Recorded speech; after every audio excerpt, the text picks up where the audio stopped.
Elina discovered she was pregnant on a quiet Tuesday morning, the kind of morning where the palace halls still echoed with centuries of whispered histories.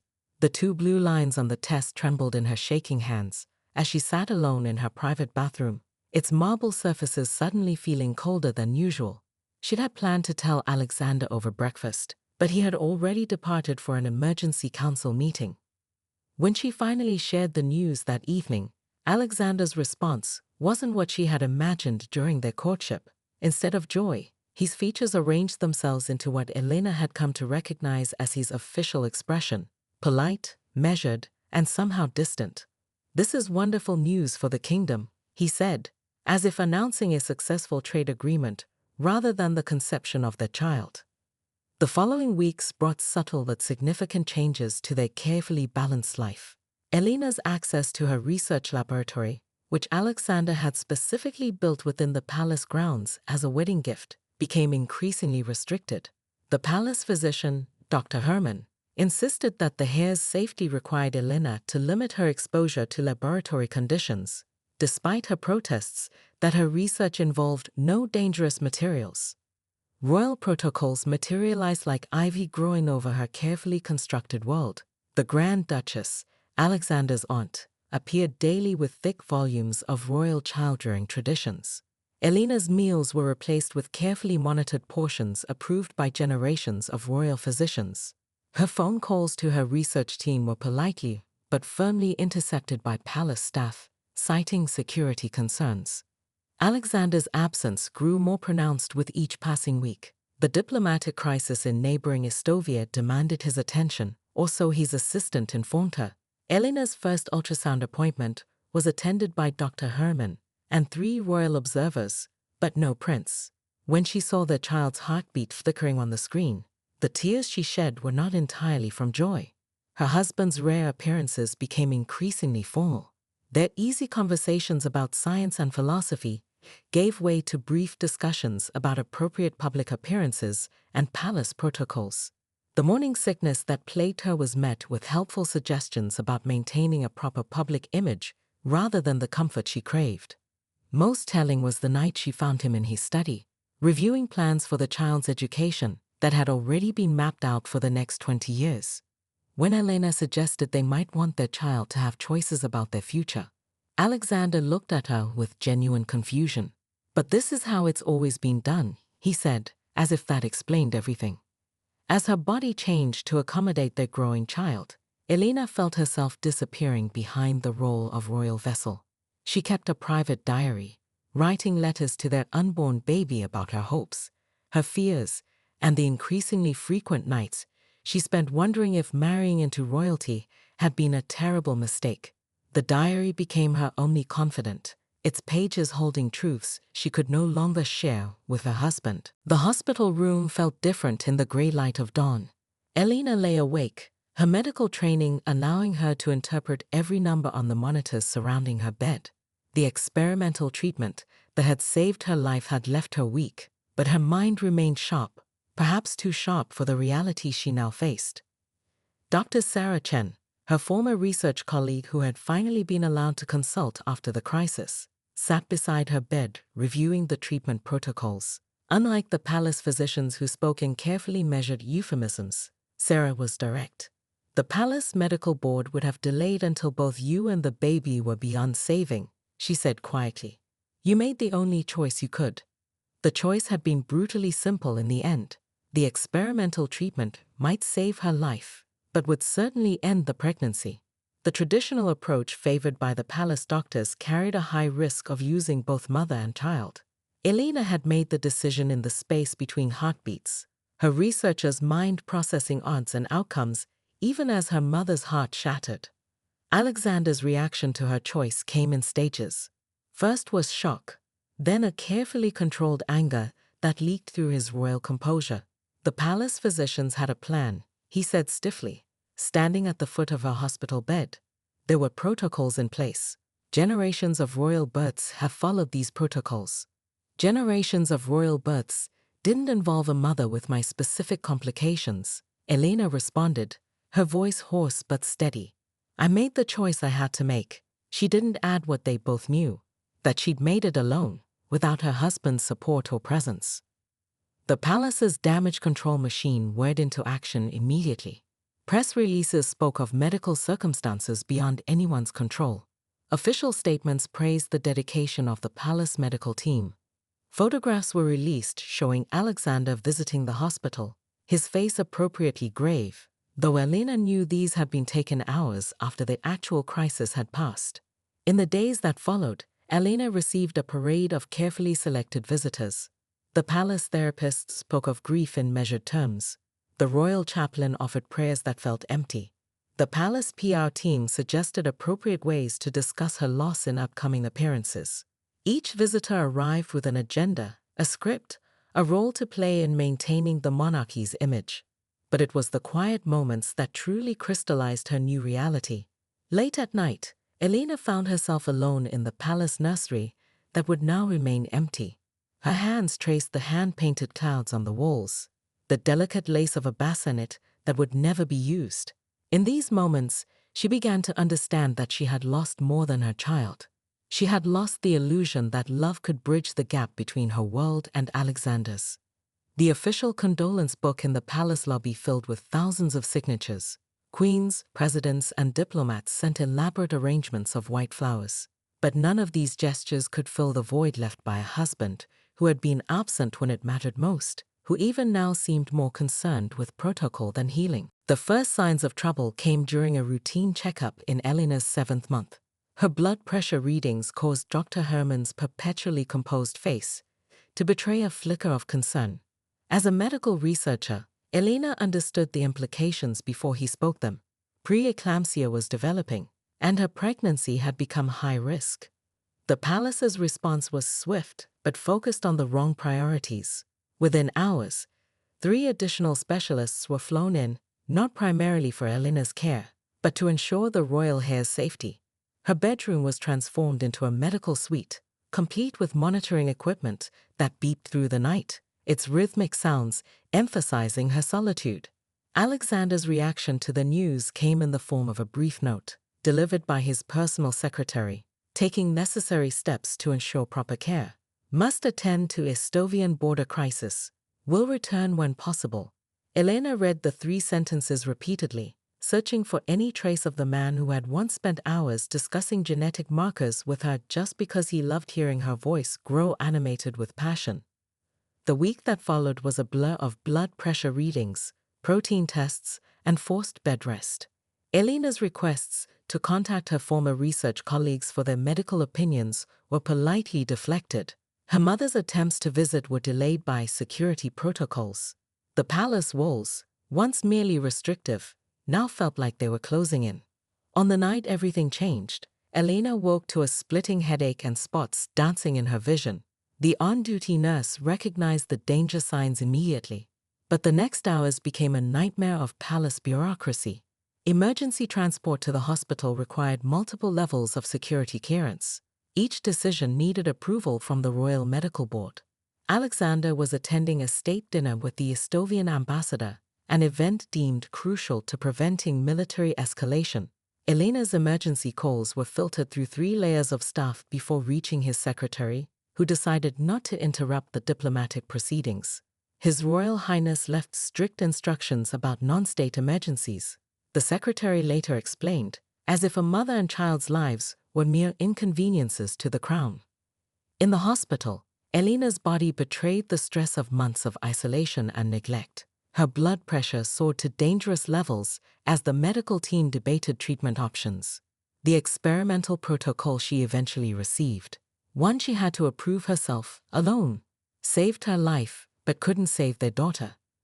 The palace's CCTV cameras captured the exact moment Alexander finally arrived at the hospital, still wearing his formal dinner attire. He rushed through the corridors, 4 hours too late, his polished shoes squeaking against the sterile floors. But Elina, heavily sedated and turned away from the door, had already retreated into a silence that would take months to break. That night, as news of the tragedy was carefully worded for public consumption, something fundamental shifted in Elena's understanding of her marriage. The prince who had once sat for hours in her lap, fascinated by her work, had become a man who couldn't step away from a dinner party to save his own child. The truth emerged on a rainy Tuesday afternoon. 3 weeks after Elina returned to the palace, she had been reviewing her medical records, trying to piece together the timeline of that fatal night, when she noticed discrepancies in the hospital's communication logs. Several calls had been placed to Alexander's private secretary, James Morton, hours before the crisis peaked. Elena's hands trembled as she made her way to Morton's office, medical files clutched to her chest.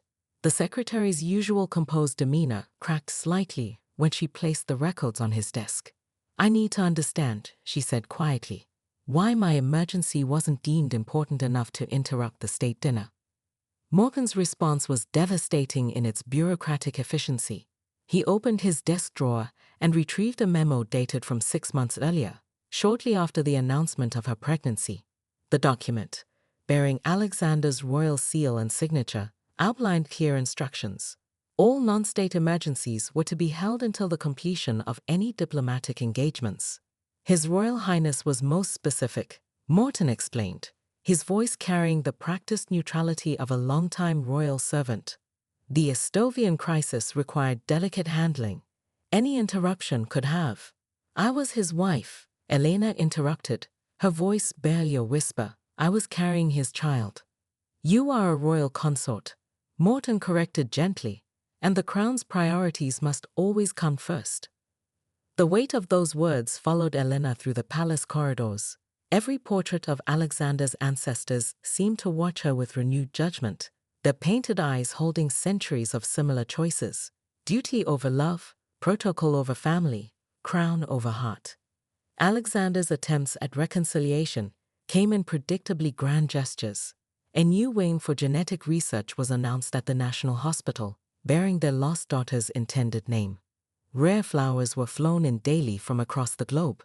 Each morning brought elaborately penned notes expressing his regret at being detained by matters of state.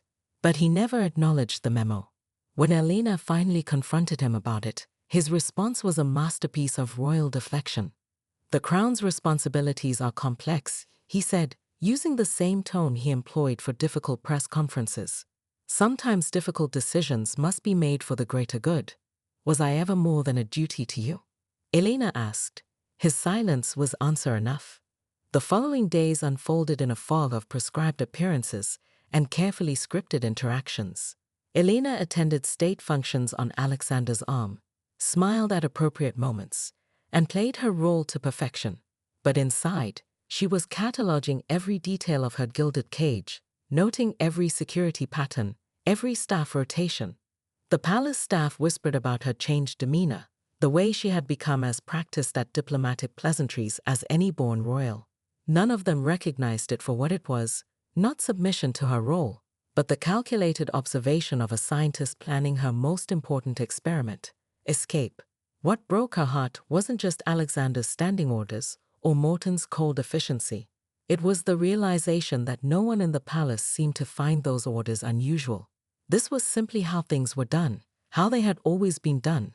The machine of monarchy would continue grinding forward, regardless of the human cost. Elina approached her escape with the same methodical precision she had once applied to her research protocols. Each day for 3 months, she built her plan while maintaining a flawless facade of royal recovery. She attended therapy sessions, nodded at suggestions to find closure, and played the role of healing widow to their unborn child with Oscar-worthy perfection. Behind this careful performance, she executed her strategy in measured steps. First came the correspondence with the Singapore Institute of Genetic Research, conducted through a private email account accessed only through encrypted networks. Her groundbreaking research proposals, focused on preventing complications like those that had taken her child, caught immediate interest. The Institute's offer arrived with diplomatic discretion and a promise of independence. She transferred her research data in segments, buried within innocent-looking files about palace garden arrangements and charity initiatives. Her personal belongings disappeared gradually. A few scientific journals here, family photographs there, each item carefully selected to avoid arousing suspicion. The palace staff, accustomed to her new quiet demeanor, never noticed the systematic emptying of her life from their gilded halls. The diary was her masterpiece of preparation. For 3 months, she documented everything, not just the tragedy of their loss, but every moment leading to it. She recorded the exact times of her emergency calls, attached copies of Alexander's standing orders about interruptions, and included sworn statements from sympathetic hospital staff about the delays in her treatment. But more devastating than these facts were her personal observations. The slow death of their love, sacrificed on the altar of royal duty. She chose the anniversary of their loss for her departure, knowing the palace would be preoccupied with managing the public's renewed interest in their tragedy. While Alexander attended a memorial service he had organized without consulting her, Elina slipped away during the carefully scheduled changing of the security shifts, a pattern she had memorized during sleepless nights. The diary waited on Alexander's desk, bound in the same leather as the royal proclamations he valued so much.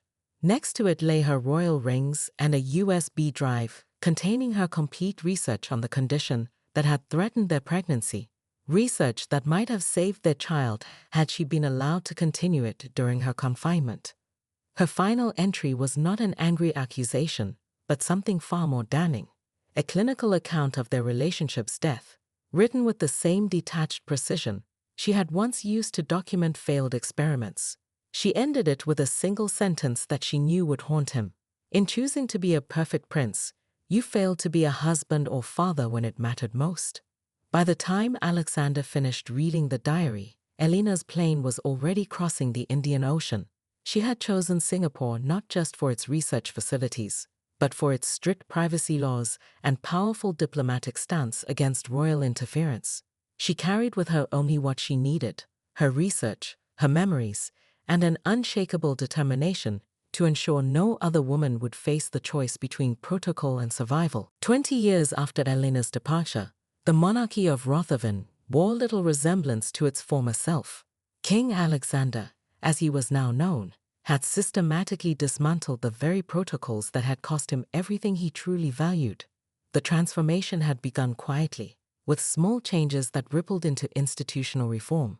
The Royal Medical Center, renamed the Princess Sophia Foundation after their unborn daughter, became a leading institution for maternal care. Alexander ensured that every doctor and administrator received a bound copy of Elina's diary as part of their orientation. This is not just a medical text, he would tell each new class of physicians, but a testament to the cost of placing protocol above humanity. His own marriage remained a solitary throne. Despite pressure from his advisors, Alexander never remarried. Palace insiders whispered about the worn leather diary that never left his private study, its pages dog-eared and annotated with 2 decades of regret. The diary had become required reading for every heir to the Rothavan crown, accompanied by a simple note in Alexander's hand. Some traditions exist to be broken. Elina, meanwhile, had found her own path to healing. Her marriage to Dr. James Chen, a fellow researcher, was a quiet affair attended only by close friends and family. Their twins, now teenagers, showed their mother's passion for science and their father's gentle wisdom. She never spoke to them about her royal past, but they understood the significance of the annual donation their mother made to the Princess Sophia Foundation. The paths of Elina and Alexander crossed only once more, at a global medical conference in Geneva. She was there to present her latest research. He attended as the foundation's patron. Their meeting, witnessed by hundreds but intimate in its silence, lasted only moments. "Our daughter would have been proud of your work," he said simply. "She would have been prouder of your changes to the monarchy," Elina replied, before turning to join her family.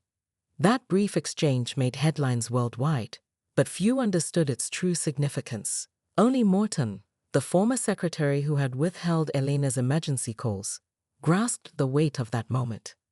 Now retired, he had finally broken his silence in a memoir that exposed his own role in the tragedy, writing, "In trying to protect the crown, we tarnished its greatest potential for growth." Alexander's legacy became one of reformation rather than preservation. Under his guidance, Rothavan's monarchy evolved into an institution that prioritized humanitarian works over pomp and circumstance. Each year, on the anniversary of their loss, he would visit the hospital's neonatal unit alone, watching new lives enter the world in a ward that bore Elina's name.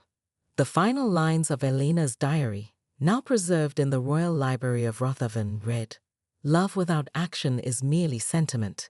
Duty without compassion is simply compliance. The true measure of any institution lies not in its adherence to tradition, but in its capacity to learn from its failures." These words became the unofficial motto of the modernized monarchy, a reminder that the greatest regrets often lead to the most meaningful changes. The fluorescent lights of the research laboratory had never felt more harsh than on the morning Elina Martinez first encountered Prince Alexander of Rothaven. She had been hunched over her microscope, dark circles underlining her eyes, after a 16-hour stretch analyzing genetic markers, when his royal entourage disrupted her sanctuary of science.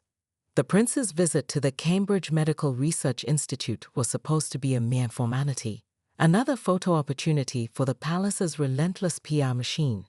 Yet when Elina bluntly informed him that she couldn't pause her time-sensitive experiment for his tour, something in her directness caught his attention. "Then perhaps," he had said, dismissing his handlers with a gesture, "you wouldn't mind if I observe." For 3 hours, Alexander sat quietly in her lap, asking thoughtful questions about her research into rare genetic disorders. Elina found herself surprised by his genuine interest and intelligence. He wasn't the pampered figurehead the tabloids portrayed.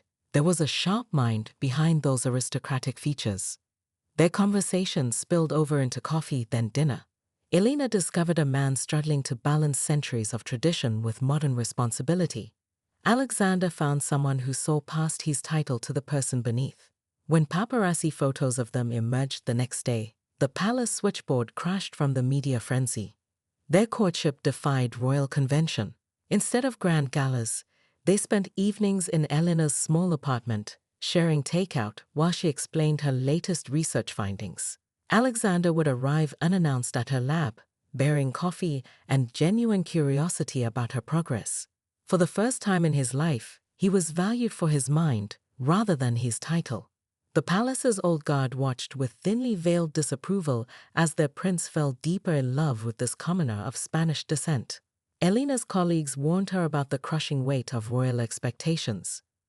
Yet in each other, they found something that transcended social barriers, a connection built on intellectual equality and genuine understanding. When Alexander proposed, he did so in Elina's lab, dropping to one knee beside the very microscope where they'd first met. The ring, while stunning, came with a heartfelt promise that her research would always have a place in their life together. Their wedding 6 months later became a symbol of monarchy's evolution. Elina walked down the aisle in a gown that incorporated subtle DNA helix patterns in its embroidery. Her vows included not just promises of love and fidelity, but a pledge to continue her work in service of humanity. Alexander's vows, spoken in carefully practiced Spanish as a surprise for her family, brought tears to even the most stoic of royal observers. As they emerged from the cathedral as husband and wife, the cheering crowds saw more than a fairy tale. They witnessed what seemed to be the perfect fusion of tradition and progress, duty and passion, heart and mind. No one could have predicted how quickly this delicate balance would begin to unravel. 5 years after her departure, Elina stood before the Nobel Committee in Stockholm, her research notes clutched in hands that no longer trembled at public appearances. The committee had unanimously selected her work on preventing pregnancy complications through genetic intervention, a breakthrough that had already saved thousands of lives worldwide. The path to this moment had been paved with endless nights in her Singapore laboratory, where she had channeled her grief into relentless scientific pursuit. Her team had developed a revolutionary screening process that could identify and treat the same condition that had threatened her pregnancy, long before it became critical. The treatment protocol she designed was now standard practice in medical centers across the globe. From his palace in Rothaven, Alexander watched the live broadcast of the ceremony. Elina looked different, stronger, more assured. Gone were the restrictive royal protocols that had once governed her appearance. Instead, she wore a simple blue dress that matched the color of their lost daughter's nursery, a detail that escaped none of the palace old guard who remembered. Her acceptance speech was a masterpiece of elegant restraint. She spoke of the personal cost of medical ignorance, of the importance of choosing knowledge over tradition when lives hung in the balance. Without once mentioning Rothaven or its prince, she painted a devastating picture of institutional failure. "This award," she said, her voice carrying clearly through the grand hall, "I dedicate to my daughter, who never drew breath, but whose brief existence has now helped countless others take their first." Sometimes, the greatest advances in medical science come from our deepest wounds. Sometimes, loss teaches us exactly what we need to save others. The international press seized upon the story with renewed vigor. They contrasted Elina's humanitarian triumph with Alexander's rigid adherence to protocol, though few knew the full story documented in her diary. Medical journals praised her innovative approach, noting how her experience as both researcher and patient had informed her breakthrough methodology. In Singapore, Elina's research institute became a beacon for scientists worldwide. She built a medical center that specialized in high-risk pregnancies, offering treatment regardless of patients' ability to pay. The center's success rates were unprecedented, its waiting rooms filled with women who had been told their conditions were hopeless. Women's magazines dubbed her the Queen Science should have had, but Elina refused all interviews about her past life. Her only comment on royal matters came when a persistent reporter asked if she had any message for Prince Alexander. "The greatest legacy any person can leave," she said, "is not in maintaining traditions, but in changing lives." The irony was not lost on anyone when Rothaven's own royal hospital adopted her treatment protocol. Alexander signed the authorization himself, his pen hovering briefly over the space where her name appeared in the medical documentation. That evening, alone in his study, he opened her diary for the 100th time, the pages now worn from repeated reading.